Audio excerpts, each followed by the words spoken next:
See, Lisa, I see Captain Jacob with us.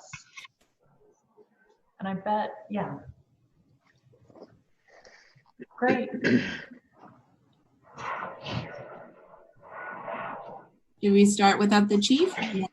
Yeah, I think she's we trying can to start log in, without so- Juvenile. She'll join us. Okay. Is everyone able to hear me? Yes. Good. I want to thank you all for being with us tonight and for joining us on this committee. Let's see, I haven't.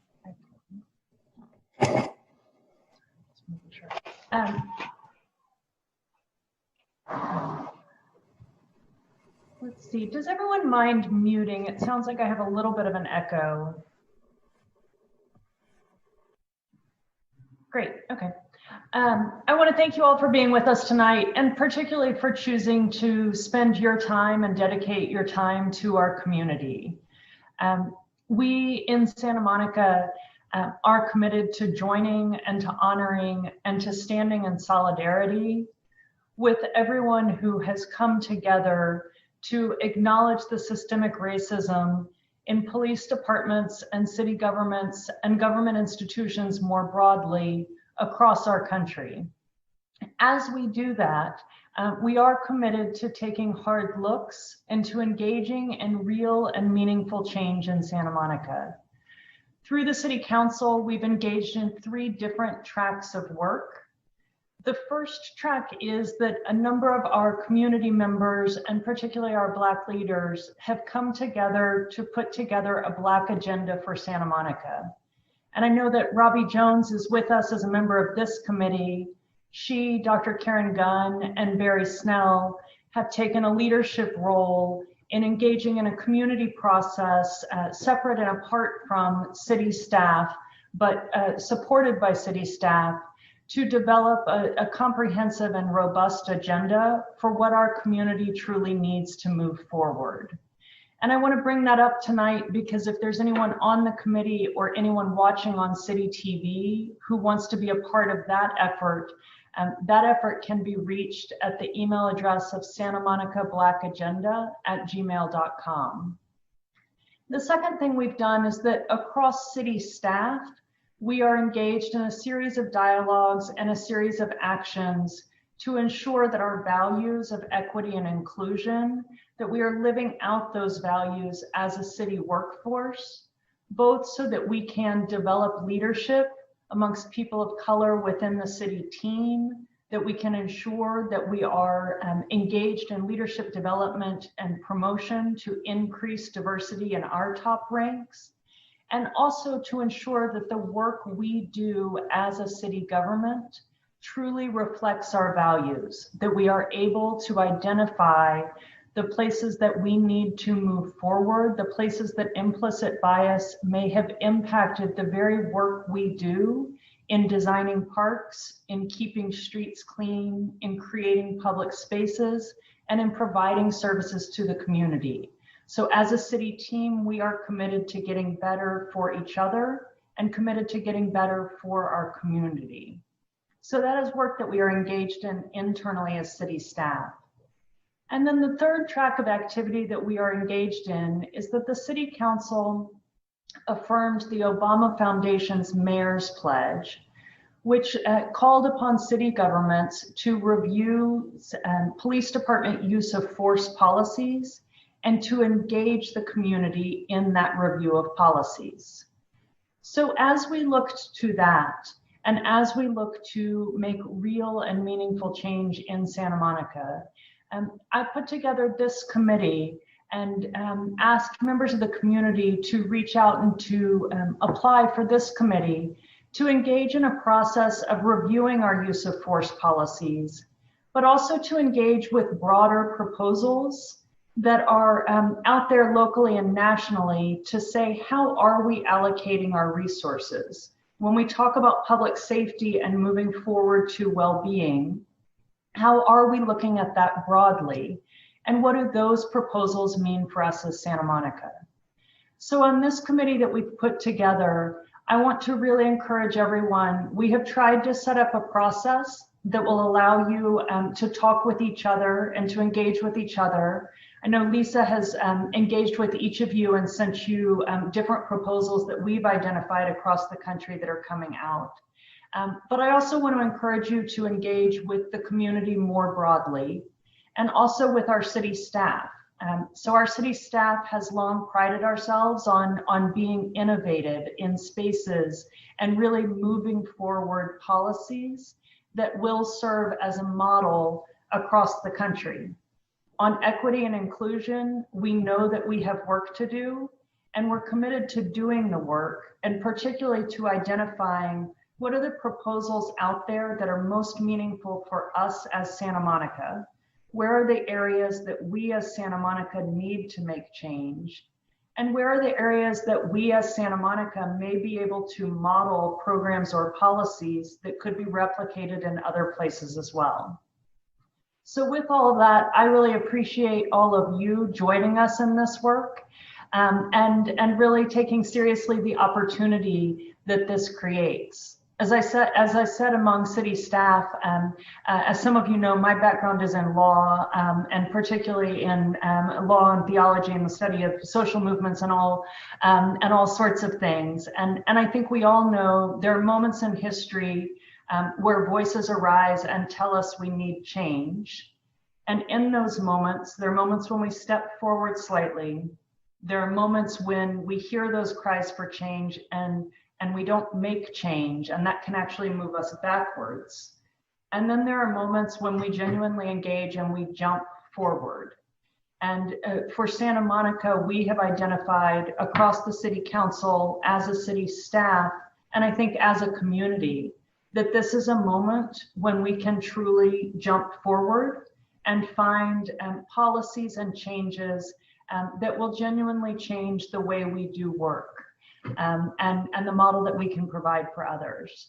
So I really appreciate all of you engaging in that work. It's not particularly easy work. We are looking for things that policies and changes that truly work for our community. So we are asking you to go local, to look at who we are as Santa Monica, and think about what do these proposals mean for us as a community, and how can we together bring about change that won't be just for the moment, but that will last. And so with all of that, I just want to say thank you to all of you for spending your time in this effort. I know it's a lot of time for all of you. We are planning to report out across all these tracks of work to the City Council in early September. But that's not necessarily a final moment. So we are hoping to hear from you and get recommendations from you that we can potentially start to talk with the City Council in September about. But we certainly don't imagine that that's the moment when all of our work is done. So we have moved with an aggressive pace to try to get recommendations from you. That will be a point where we can check in. I know not all of you can be with us for a very, very long time. I hope that some of you will, but that is our check-in moment. So we're hoping at least to get to a point where we have identified these are the things city staff needs to take and run with. These are the things the community really wants us to look at. And hopefully, as I talk to our city staff about, we're looking for both short-term action items and long-term. So hopefully there's some work we can do right away. And then there are some recommendations where you're saying this is something you need to look at for the long haul. And these are changes that you may need to make in the long haul. So I really appreciate all of you being with us tonight. And I look forward to listening and to hearing from all of you. And I want to thank Lisa Parson and all of our city staff who have joined us this evening as well for sharing their thoughts with you. So with that, I'll turn it over to Lisa, who is Special Assistant for Equity and Community Recovery in the City Manager's Office. Many of you know Lisa from her former role with our City Wellbeing Project. She is a very talented program manager and somebody I really enjoy working with. So Lisa, I want to thank you for all the work that's gone into putting this together. Thank you.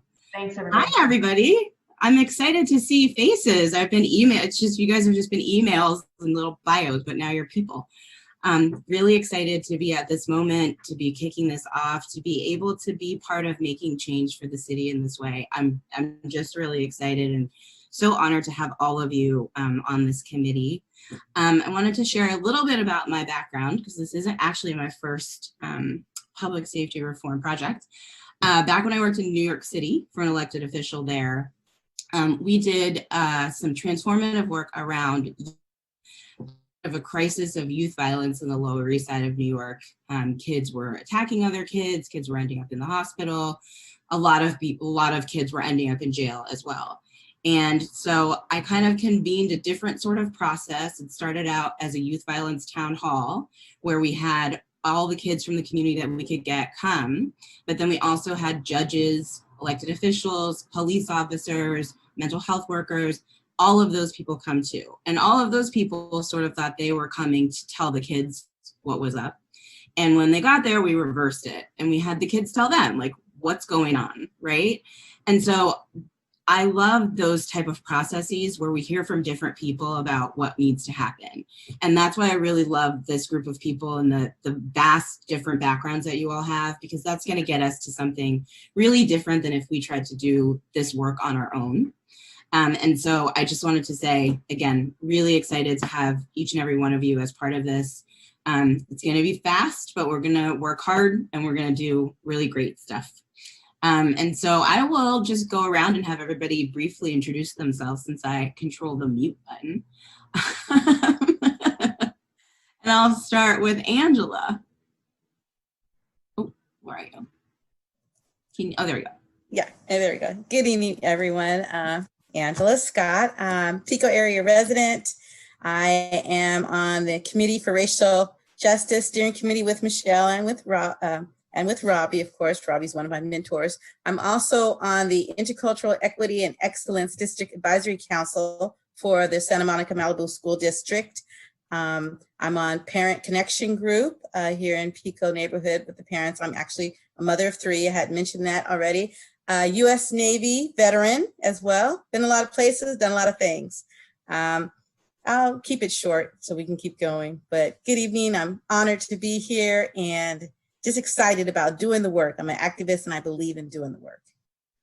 Fantastic. Mark? You have to unmute yourself. Hi, everyone. Great, wonderful to meet everyone. I will keep it short as well. I was the chair of the Santa Monica Library Board for quite a while, during which among our equity programs were getting rid of fines for children, as well as actually teaching a course on creative writing to the homeless as part of our homeless outreach there at the library. I'm currently the president of the Ocean Park Association, one of the neighborhood associations. We just had a weekly call this afternoon with 70 people on it. So we're into communication of this sort. And before that, I was actually executive director of Declare Yourself, which was Norman Lear's outreach for youth voter engagement in 2008, 2012, touring his copy of the Declaration of Independence around the country. So those are just a few tidbits. So I could pass it on to the next person. Great to be here. Thanks, Mark. How about George? Hi, Lisa. I'm so happy to be here. What a great group and what a great commitment on behalf of the city. That's why I love this city. I'll try to be fast. I'm a lawyer, so sometimes I talk a lot, so I'll try to be really fast here. I actually live part-time in Santa Monica. I have a place in the Ocean Park neighborhood. I've been in California about 40 years. Spent half of that in LA and the second half in mainly in the Bay Area. I worked as a lawyer for 30 years, UCLA Law School. One of the great things I was able to do before I retired was work on a major piece of publication on police reform best practices. And I think you all have gotten a copy of it, but I was very proud to be a part of that project and look forward to talking more about it as we proceed. It was very brief. Good job. Erika? Hello, I'm Erika Luffy. I am a recovered former lawyer. who came to my senses and joined the Santa Monica Police Department about 15 years ago. I'm currently our sergeant in charge of our homeless liaison program. And anybody who's met me knows that if you know me, you know that I am always either running or biking or doing something like that. So, happy to be here, very happy. Darnell? Hello, everyone. My name is Darnell Crumpler. I've been employed with the city of Santa Monica for almost 4 years as a police officer. Prior to moving to California, I was born and raised in Brooklyn, New York, specifically in the Bedford-Stuyvesant project area known as Lafayette Gardens.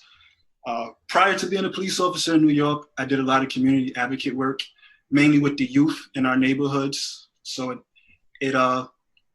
we use things such as homework help, something called the Jackie Robinson program, which it's a math tutoring course, but specifically we use basketball as a way to help engage the youth. I also worked as a risk analyst for New York City Housing Authority, which is the project developments for all 5 boroughs. And there I looked at different ways to mitigate risk within New York City housing, from the workplace, as well as the neighborhoods and the children that we cater to. And I will keep it super short because the next 6 weeks we will get to know each other and I'll probably be talking too much. So thank you, and I'm excited to be here. Thank you. Michael or Mike, what do you want us to call you? I typically go by Mike. Hey, everybody. Thanks for having me on this committee. Ocean Park resident for the last few years. I'm a Stanford grad. I work in financial services at Cantor Fitzgerald, and I have a project where I'm looking to expand access to financial advice to more people in the community. Really excited to be able to be on this committee and do the work, and looking forward to some change that we can make. Thank you. Shuli? Hi, everyone. I'm Shuli Lotan. I am a resident of Santa Monica for the past 15 years. I'm a parent of 2 9 and 11-year-olds that are students in our district. I am a licensed clinical social worker. I work right now for the Santa Monica Malibu Unified School District, coordinating mental health counseling. I've always had a focus on working with adolescents, especially through the lens of trauma. I've been part of a couple racial justice local organizations here in LA for since I've lived here. One is Aware LA. Happy to talk more about that later. Really excited to be part of this really important work. Thank you. Becky?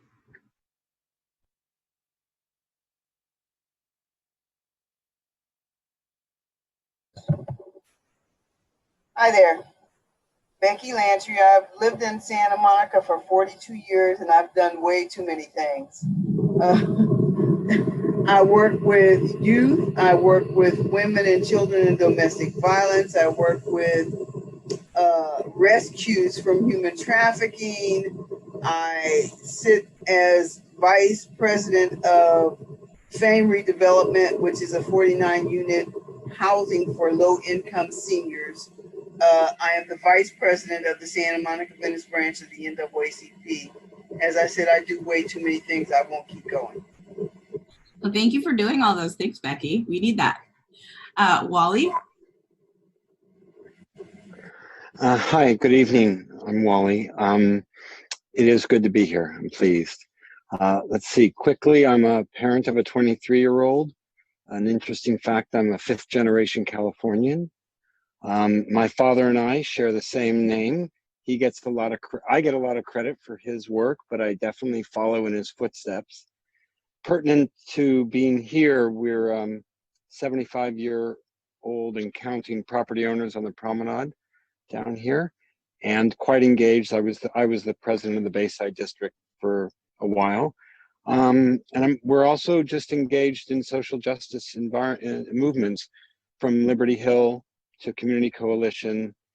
I'm practically a lifelong member of St. Elmo Village, and I'm a former trustee and board member of the Craft and Folk Art Museum and Natural History Museum.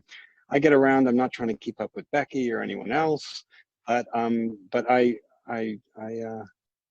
really care about being a citizen. So, thanks, Wally. Rosika? Hi, everyone. I'm Rosika Flores. I'm a Santa Monica native. I am also a case manager with St. Joseph's YRT Youth Resource Team. We are stationed at the park when everything is open. I myself am still a youth, technically by Los Angeles, their criteria. So I'm really excited to be able to be here and advocate for my peers and make sure that the city and community we're inheriting is something that's going to be, healthy and great for us. Thank you. Robbie? Hi, everybody. Good to see everybody. Robbie Jones here, over 61-year resident and native Californian. Love Santa Monica. I'm like everybody else it's hard to be in Santa Monica if you really care and not get involved. So I've created African American Parent Student Staff Support Group, Visions Rites of Passage program for the youth, Images, Cupcake Conversations for the girls. I belong to a steering committee of Committee for Racial Justice. I'm on Coalition for Police Reform. I could go on and on and on, but I guess what I'm recently most proud of is, being the creator of Black Santa Monica Tours, and of course, being one of the spearheaders of the Black Agenda, and now a part of this committee. Oh my gosh, I can't believe it. Well, we're glad to have you, Robbie, of course. Daryl?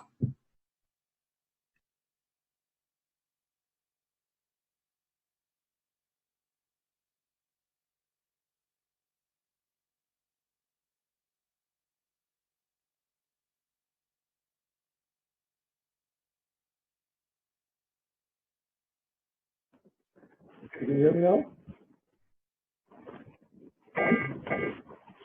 Good time. I just finished NACP. NACP's 1909 was when we were founded. After the 1908 massacre of African Americans, Blacks in Springfield, Illinois. We've been active in Santa Monica for over 70 years, and I've followed a host of incredible presidents in the NACP.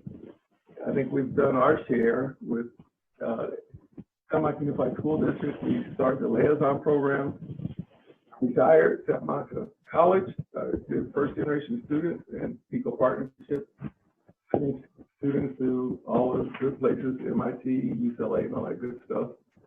I was faculty, karate. I was trained in Japan. I did that for about 30 years at the college. I'm a founder of Fame Redevelopment Corporation. And Becky's on there with me, senior low-income housing. And I think that's essentially it. We just happy to be here, happy we're hopefully on course to do something constructive, and that's what we're about. Thank you, Daryl. You guys have really packed it in your lifetimes. There's a lot of experience in this Zoom meeting tonight. Up next is Nat. Glad to be here, folks. 1949, Santa Monica. July 3rd, 65 years married to my lovely wife, Ida. My career started in Santa Monica, 5th in Arizona with the post office. I thought carrying mail was a little rougher than carrying on in our police department. And I joined the police department, and the biggest thing that I left that department with, I was the first African American in this history of the city of Santa Monica to write a white person a ticket. You put that in perspective about what we're talking about in this group. Just put it in perspective. I left there wanting to be chief, but I went out and got a job, and I did 40 some years in criminal justice professor at Cal State LA. 1971, I was elected to Santa Monica City Council, and I'll close with the fact to say that a job that I held that's important to me on this particular assignment is that I was a special master for the San Francisco Police Department consent decree that lasted 20 years. And I learned a little bit about what we're going to be talking about in this group.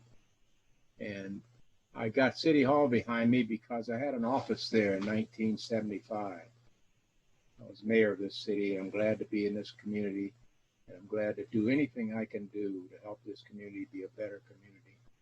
And as I look around, I see faces. I know time is critical, Lisa, but there's somebody, Kalanza. We go back to TLT. That's the company my wife and I had. And you know, you have a woman chief of police, and she could be thankful for TLT's work back in those days, because we had a contract with the city to investigate the police department about some of the things we're talking about today. And that resulted in more women and people involved in the career in this department. So thank you for inviting me, Lane, and I appreciate it. I'll do the best I can. Anybody on this group married 65 years? Carry on, Madam Chair. Fingers crossed. Liz. Hi, everyone. I'm Liz Cruz. I am native to Santa Monica, graduate from Samo High, graduate from Santa Monica College, was the product of PICO partnership many moons ago. Currently a licensed clinical social worker. I work for a nonprofit here in Santa Monica, Family Services Santa Monica, as a manager of community-based services. I'm also part of Familias Latinas Unidas, and also chair of the Virginia Avenue Park Advisory Board. So definitely, as everybody else who's shared, just really, it's hard not to be involved or connected. There's just a passion and a connection to our city. And so I'm happy to be a part of this group as well. So thank you. Thank you, Liz. Rolinda. Hi, I'm Rolinda Harvey Smith. I am a writer. I recently wrote the op-ed, The Black Person Next Door, and it really, it was in the LA Times, and it really created just like an outpouring of people just reaching out to me and telling me about their experiences with racism in Santa Monica, or just feeling racism in terms of online on that particular app. So it really motivated me to want to get involved because I love Santa Monica so much. I'm a native of Gary, Indiana. I never in my wildest dreams thought I would be living here. It's like a magical place to me. I've lived here for 7 years. I have 2 young children, and I live here with my husband, who's also a writer and comedian. So we love it here, and I just want to do what I can to make it better and to contribute. So I'm very, very excited to be here. Thank you for being here. So before we turn over to speakers, I'll introduce our guests. So Nat has already acknowledged Kakanza Nuri Robbins. She will be working with us on the public session that we're going to have next week on Thursday night.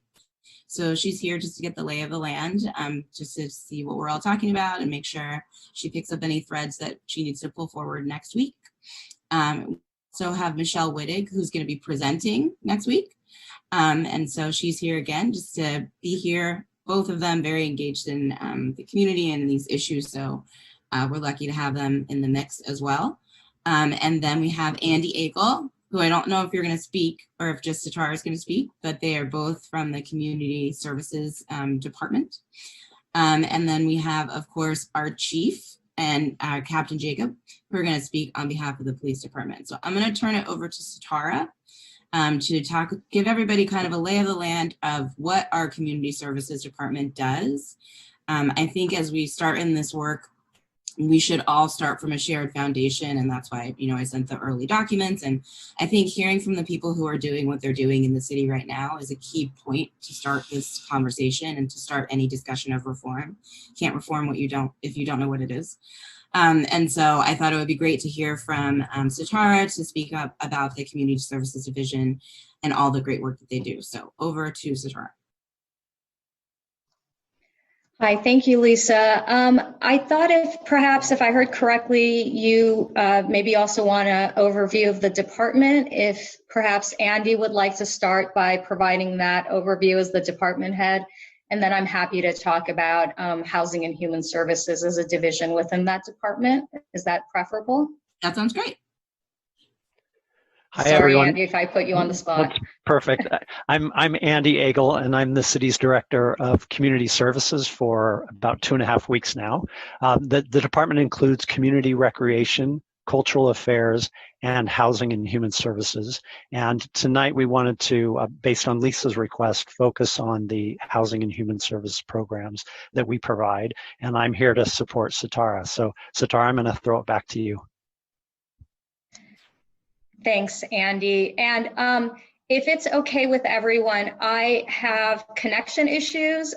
So if it's okay, I find that it's better when my camera is off so that I can be heard because it tends to freeze. So I apologize, but I will turn off the camera for this portion.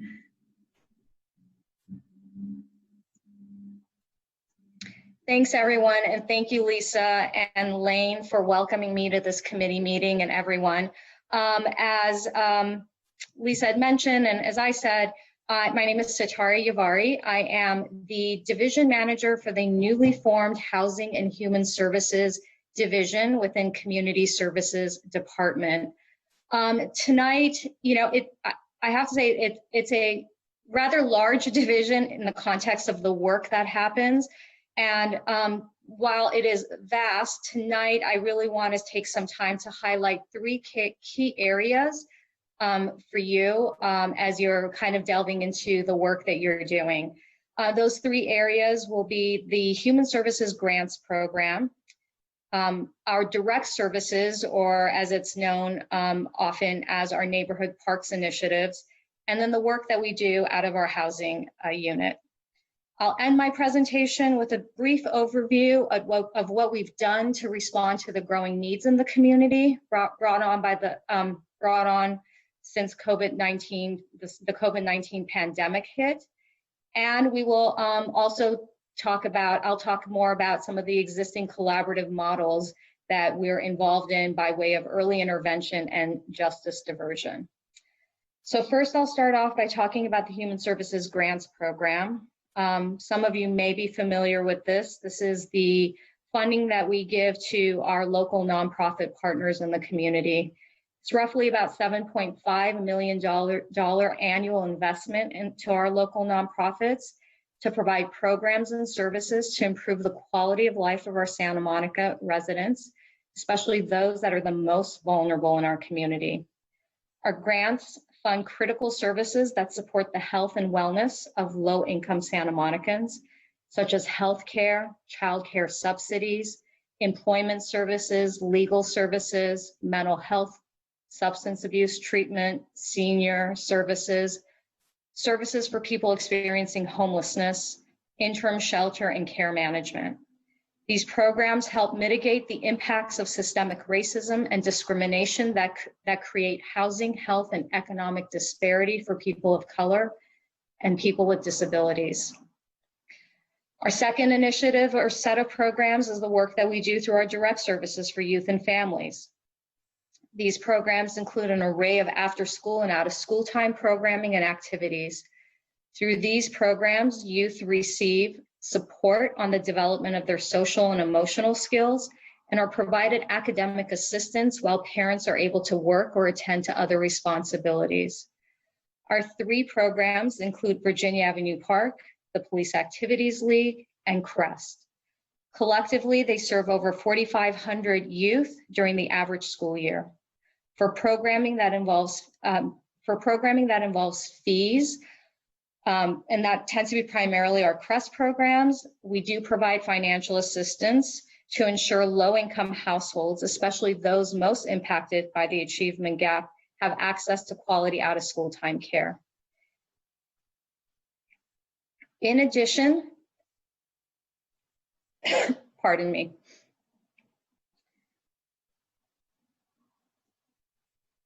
Hello? I'm sorry, can you hear me? We're here. Okay, I'm sorry. I thought I got disconnected. No worries. In addition to programming, an array of seasonal events also take place that bring thousands of community members at Virginia Avenue Park to celebrate cultural and promote inclusion and social connectivity. Finally, I want to talk a bit about the work that we do to create and preserve affordable housing. This tends to fall into two main categories: direct assistance to households and efforts to preserve and increase affordable housing stock. Direct assistance comes in the form of financial subsidies for rent and basic needs. The city operates a housing authority which provides monthly rental assistance of $1.8 million to more than 1,500 households through 4 federally funded rental housing voucher programs. The voucher programs serve a more diverse population than is represented in the Santa Monica population as a whole, serving primarily seniors and persons with disabilities, making rents affordable for low-income residents and workers. Additionally, Santa Monica is at the forefront of supporting long-term senior residents by ensuring they have a minimum basic needs budget with enough after rent income to afford food, utilities, transportation, and basic household goods. The Preserving Our Diversity or POD program currently provides direct income assistance to more than 70 senior households and will be enrolling approximately 300 more during this fiscal year. The division also manages 4 housing trust funds which provide financial capital to nonprofit affordable housing developers. Loans can be used to preserve existing affordable housing by acquiring and rehabilitating existing housing and dedicating the property as long-term affordable housing for low-income households. Or they can be used to increase the supply of affordable housing by acquiring land and building new affordable units. In addition to these ongoing activities, the division has quickly ramped up emergency programming to address food and housing insecurity brought on by the pandemic. When several local food banks closed in response to COVID, our staff, in partnership with the Westside Food Bank, set up a food pantry at Virginia Avenue Park in early April. The pantry supplies fresh produce, dairy products, as well as shelf-stable groceries to up to 200 Santa Monica households weekly, most of whom reside in the Pico neighborhood. Additionally, when school ended in mid-June, Virginia Avenue Park started a grab-and-go summer lunch program where parents and caregivers can pick up ready-made meals for their school-aged children up to 5 days a week. On July 7th, our division launched a COVID-19 emergency rental assistance program. The program will provide up to 3 months of rental assistance, up to $5,000 per household to eligible Santa Monica residents that can demonstrate a loss of income or increase in expenses due to the COVID-19 pandemic. The application process closed on Friday, July 17th, and we received over 1,000 requests for assistance.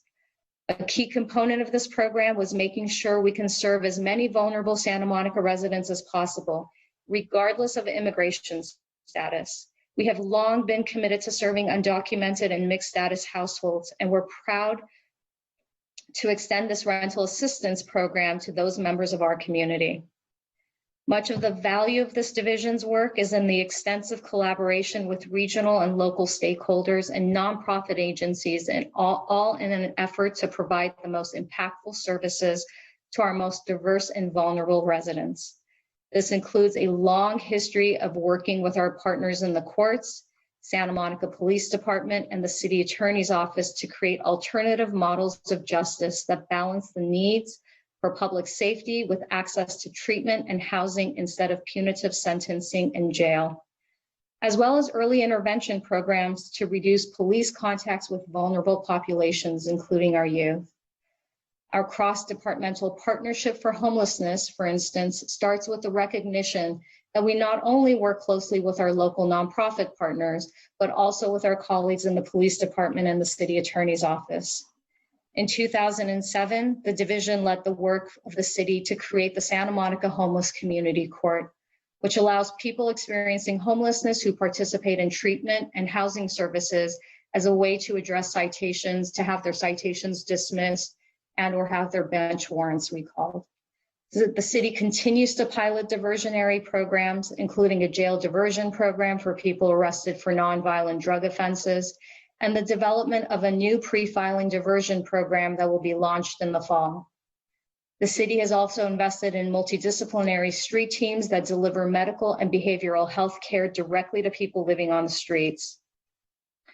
Our diversion work with the youth also involves multiple departments and external partners. Since 2010, the division has provided administrative support to and is responsible for coordinating the Cradle to Career initiative between the city, Santa Monica College, and SMMUSD, nonprofit partners, and other community members. With funding support from the city's Human Services Grants Program, Cradle to Career was able to come together in partnership in 2015 to form 3 child youth resource teams. We refer to them as CYRTs, each led by a community-based agency that provides intensive wraparound case management services to some of the community's most vulnerable youth and families. CYRT is composed of 3 teams based on youth age ranges from the Early Childhood Wellbeing Project for families of children 0 to 5 years old, the Middle School Support Team for youth ages 11 to 15, and the Youth Resource Team for transitional age youth 15 to 24. These interdisciplinary teams of service providers bring expertise to the table in the areas of education, mental and emotional health, child development, substance abuse treatment, housing, food support, and employment. They leverage their combined resources to maximize early intervention and support. Teams made up of Housing and Human Services staff, SMPD, SMMUSD, probation, and nonprofit partners meet regularly to case conference on at-risk youth, as well as to evaluate inequities and racial disparities in the current system of care to make ongoing adjustments and improvements to service delivery. That concludes my presentation. I know that was a lot of information, but I want to thank you for giving me the time to provide this overview. And I look forward to working with all of you in the coming weeks and months. Thank you. Thank you, Satara. I like I said, you guys do a lot already. And so we want to make sure that we're focused on the things that we need to do and not spending time thinking that we wish you were doing something that you're already doing, because you certainly are doing a lot. I'd like to turn it over to our chief so that she can give a brief remarks and then turn it over to Captain Jacob.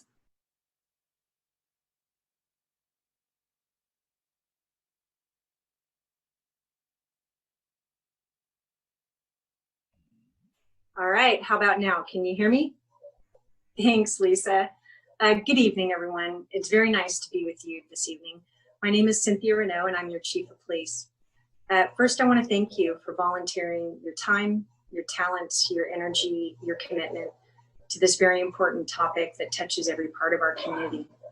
And second, to say that our police department is committed to being part of this conversation, because only together do we get better, grow, and thrive. Tonight, it's my pleasure to introduce to you Captain Derrick Jacob. Captain Jacob has been serving communities for 22 years, and in particular, the Santa Monica community for the past 16 of those years. He leads our Patrol Operations Division, and tonight he's going to spend some time with you touching on the Santa Monica Police Department, the work we do to foster and build relationships in the community, where we're at currently in this moment, and where we want to go and take this conversation and those community relationships into the future. So without any further ado, thank you for joining us tonight, Captain Jacob, and I turn it over to you. Good evening, everyone. How's everyone doing today? I want to echo the chief and say thank you for all being here. This is important work, and especially at this time. As we talk about police reform, as we talk about this important topic, I think it's first to know about your police department and to get you there. And it's going to be hard to do in 15 minutes. I don't think that I can do it in 15 minutes, so I won't even attempt.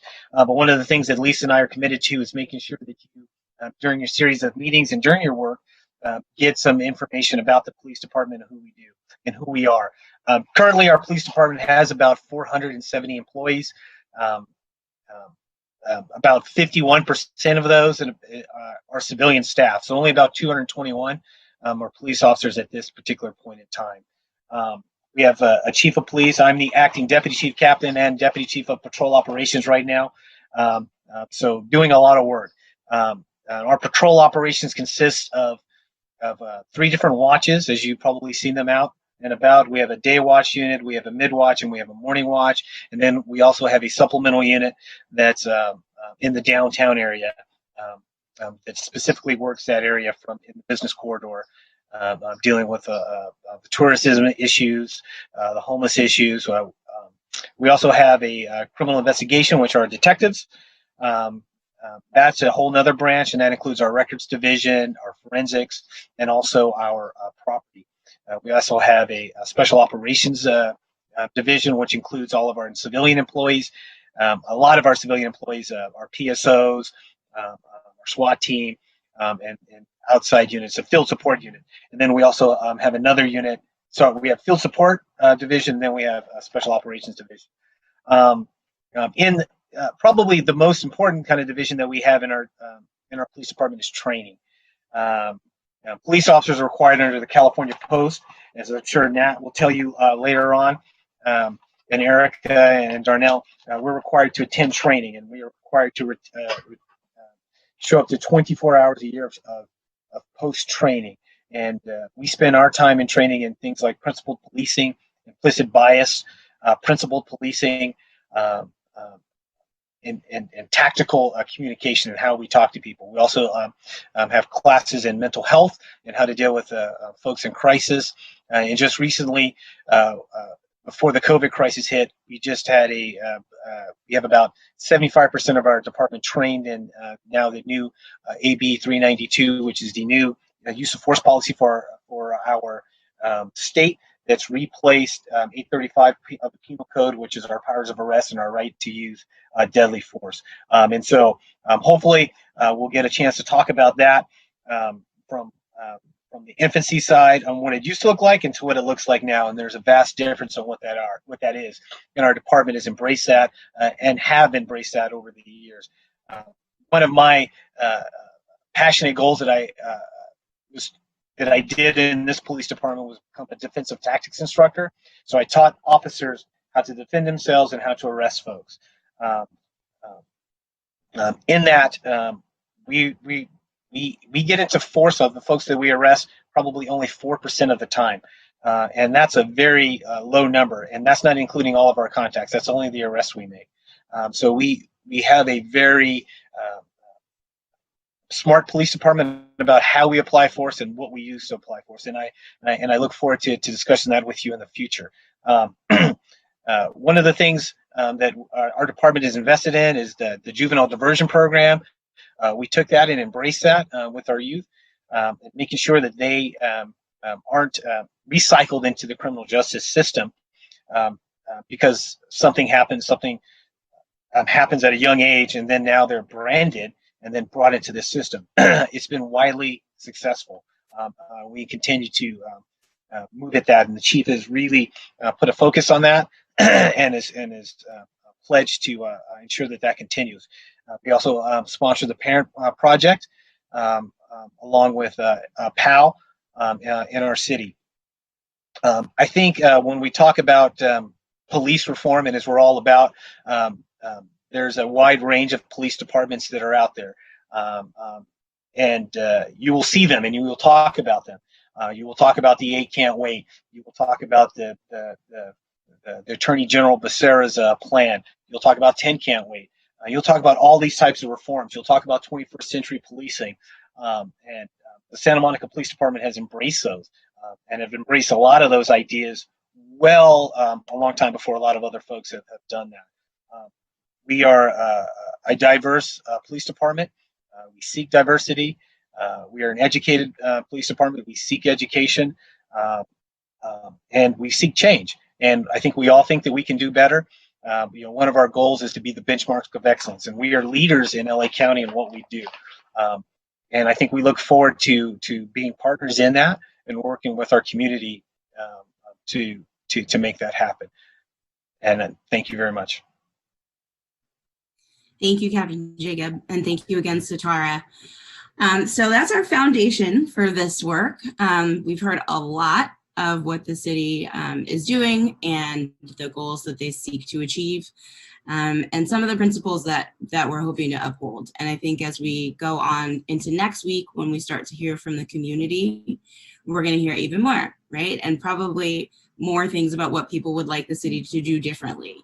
And I think that that's going to be equally valid for us to listen to. But I'm really happy to have had everybody come together for this session to just get the lay of the land and hear from our city staff about what we're doing, the city we're hoping to be and the city that we're striving to be, so that as we continue this process, we make sure that we're developing recommendations that either support the things that we're doing well or get us to where we need to do something differently, right? Because I think we're lucky that we didn't have as bad a tragedy as they had in Minneapolis. We're lucky to be able to start at this place instead of really dealing with the trauma and recovering from that and trying to make change the way they are in Minneapolis. But it's no less important that we take this moment seriously, that we move these conversations and this work forward, and that we make sure it's not just a conversation, right? I think that's going to be really important. And in this group, we have the ability to get our recommendations right in front of City Council, September 8th. And so we're going to get there, right? And I really appreciate all of you joining tonight. I really look forward to next week hearing from, again, our community members, from Michelle, from another representative of the police department. And I think we're going to do great work. And I think that's it. Lane, did you have anything else you wanted to say? I want to thank everybody again for joining us tonight. Before we drop off, I do want to see, does anyone have questions for Sitara or Andy or Chief Renaud or Captain Jacob? I know that Lisa has been facilitating, providing you some information. We want to continue to provide information and answer questions. So you can always reach out to Lisa if you do have questions about the programs we run. But in this moment, I did want to just provide an opportunity for any initial questions. I did. Nat, Shuli, and Angela. My question is, which way do you want us to funnel requests? And what I mean by that is I have certain yardsticks in my mind, and I know George does in his, on how you measure stuff. And I don't want to bore the group with it, but how do you want to send email to you, Lisa? Yep, I can be the funnel. You answered my question. Thank you. Okay. Julie? I wondered if we could get some more specific numbers for the budgets. I heard Sitara name like a 1.8 million in housing vouchers, 7.5 million for the human services grants. I wondered if we could get more specifics on the numbers of like how things are funded, the programs that you discussed, including the police department stuff. Yeah, Shuli, we can definitely get you that information. And I'm so glad you asked that question. I actually meant to run the numbers before we came tonight, and I didn't. There's been quite a bit of confusion in the numbers, in part because we were already engaged in a restructuring process.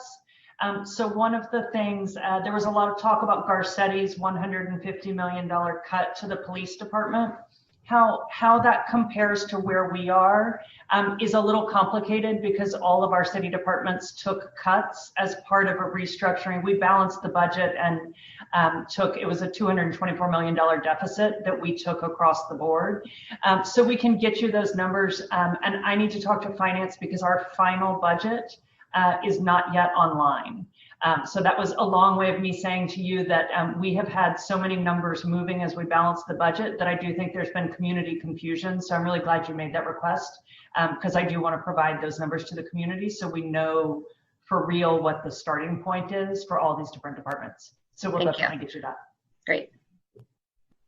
Angela and then George. Yeah, I wanted to see if we could also have not just numbers, but demographics regarding the youth resource teams, as far as success rates, right, with the families, and also with the juvenile diversion program. Also, if we can get some numbers and data on the demographics and again, success rates, on how those programs are working currently. Thank you. Yeah, thanks, Lisa. Along the same lines of data, I've read some newspaper articles that break out for some cities how the police spend their time. I think it'd be very helpful to this group if we could get some information that kind of shows us that. And similarly, when we do get the budget information, some details so we get an understanding of how the dollars match up with the activities, if possible. If Hey, I George, can piggyback on that. I'm sorry. Okay, if I can just really quickly piggyback on what George just said, in terms of even just Captain Derrick had mentioned about mandatory trainings. What are those trainings? Getting a list of those trainings, and also what the onboarding process is for new and incoming officers, and sort of getting sort of a perspective and a view of what that looks like and what their training is like would be helpful. Yeah, and along those lines, Captain Jacob, you mentioned all that training. Also to see some numbers in terms of the results and how that training has turned into meaningful results in the community. So, first question, George, back to you. Minutes and how they spend their time as far as on patrol, those particular officers, or in because we're broken up into so many different. I don't know what so many different things. Yes, I don't know what information you have, but I sent to Lisa an article from the New York Times that had a graphic for 3 different cities that broke out how police officers spent most of their time. So I think you'll have to use your judgment and see if you can give us something that you think would be useful to us. Okay, I'll take a look at it. Okay. Okay. And I'm sorry, back. Go ahead, sorry. No, I just want to make sure I get everyone's question and what everyone needs back. And so who's the last person that was speaking? I'm sorry, I forgot your name. That was me, Michael. Just talking about Hi, Michael. And the effect and the effectiveness of that training statistically. Okay, effective versus. Probably what. We can talk. I'm just trying to see the effectiveness. I can give you numbers on what we do and how we do it. I can compare us against other agencies, I guess, if that's what you're looking for. I can try to do that, or yeah, and over time, I'm just trying to make sure. Yeah, you talked about the amount of training that you guys are doing, and I'd like to see if those numbers are affecting, like you mentioned, the 4%, use of force among people, how that's changed over time with that training. You got that. I'll take a look at that for you, Michael.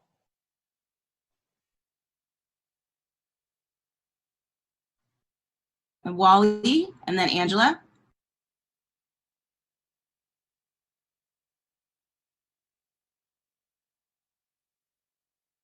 Unmute. Sorry. Thank you. Missed that. Earlier today, you sent out a timeline in an email, and we have that September date. Are you able to? You wrote down a July 30th day, but are you able to?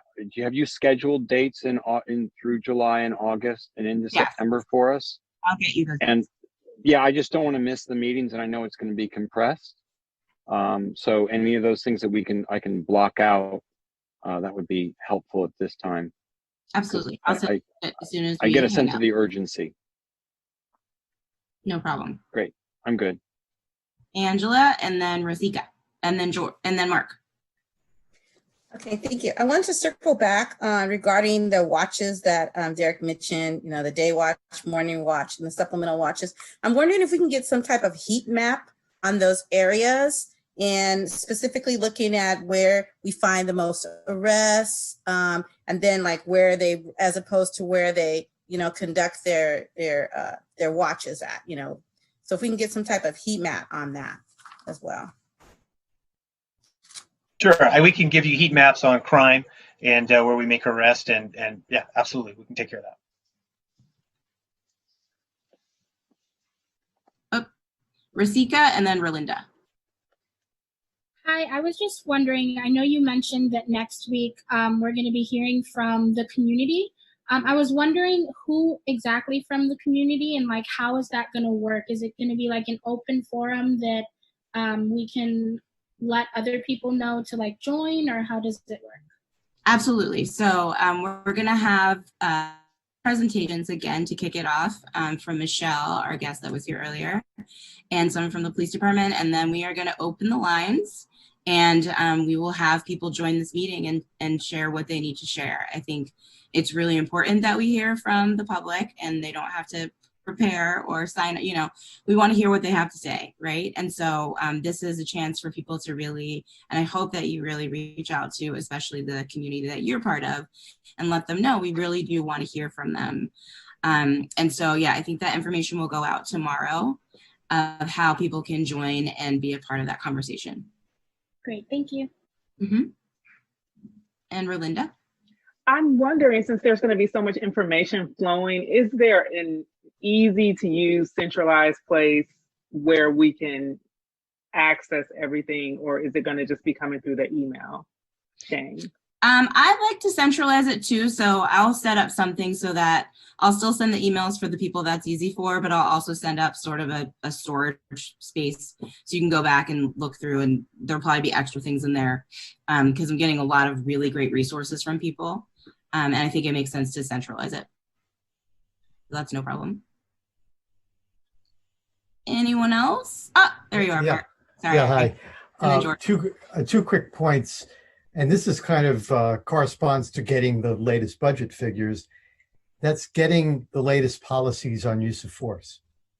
Actually, be able to read what the current policies are as they exist. I think that would be very helpful. And then sure, I can get you. Yeah, that would be great, Captain. That would be wonderful.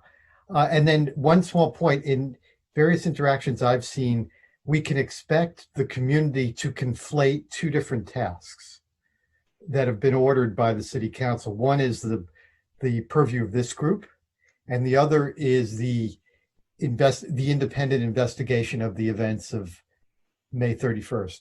So I just wanted to, however you set the ground rules for this community process, I just want to make it clear that it's one and not both, so that we don't spin a lot of, obviously that's a critical task as well, but it's not our task. I think, Lane, that's in line with how you've separated these two tasks, I believe, yes? That's right. So May 31st, the City Council has asked for an independent investigation of the events overall of May 31st. And that the city attorney is in the process of selecting an outside group to conduct that investigation. The police department will produce an after-action report, but then there will be an outside group that will do an independent review of that after-action report. So that is a process that is happening on a slightly different timeline. Yeah. Yeah, so I think I'm just making the point that many people will come to our call for input, kind of conflating these two processes going on, and we just need to keep things focused on our part of the process. Sorry, Mark, I didn't get your point. Mark is a frequent participant in our public meetings. He's trying to keep you from being here till 2 in the morning on topics that aren't really before you. I understand your point. We will make sure that when we talk about public input, people understand what we're looking at, so that we get the public input that's really focused on the long-term policies around use of force and public safety reform. Yeah, great, thanks. Thought so, yeah. Thanks. Thank you. Daryl. Oh, sorry, it's George and then Daryl. Yeah, well, Mark covered part of it. I was going to ask for the use of force policy to be distributed. I have one. I think I have the right one, but it'd be useful to get the official one. Yeah, and just so you know, sorry, everyone. I just want to, everyone's asking for the use of force policy, and it's on our website. You can see all of our policies on our website, including our de-escalation and our use of force policy.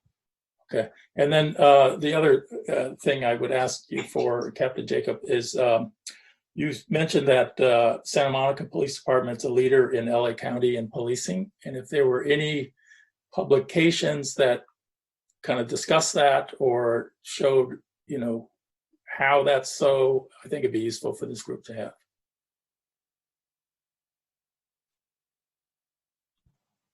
Thank you. Okay, Daryl. Oh, just one quick thing. The elephant in the room that we have sometimes consternation with is the police union. In LA is Police Protective League. I think we need to have information on that entity or have them at the table, because that's been a consternation in terms of getting justice for the community when the union has so much power in terms of what happens. So I think we need to either have some information on it or have it presented or have them at the table, because it's a real concern. Erika, do you want to pop in there? So Daryl, just so you know, I'm also the president of the Police Officers Association for the Santa Monica Police Department. Right. So you already have me at the table. Okay. Good. Anyone else? Lisa, I just want to thank George for that wonderful, wonderful presentation of information to us. Literally, George, I read the whole damn thing. Thanks. I should just say one of the newspapers referred to me as a co-author. That's a bit of an overstatement. There was about 100 lawyers in my law firm who volunteered to help out on the project, and then after we did our thing, the leadership conference did even more work on it, and it turned out to be a pretty nice piece of work product, I think. Yeah, I could have sent you on a chat, but you ought to send that to California Post. Yeah, the broader the distribution, the better. But I'm sure we'll have more time to please talk about that. Past chairman of that outfit. Thank you. All right. Fantastic. Anybody else? I took notes. I have lots of homework to do. I'll start it in the morning. Again, thank you everybody for being here. Thank you for your questions. Thank you, Lane, for remembering to give everybody space to ask the questions, because I think this is what it's really about, right? It's time to dig in. So let's dig in. And thanks everybody. Thank you all very much. Good night. Have a great evening. Thank you. Thank you. Good night. Good night, everybody. Good to meet you. Good night.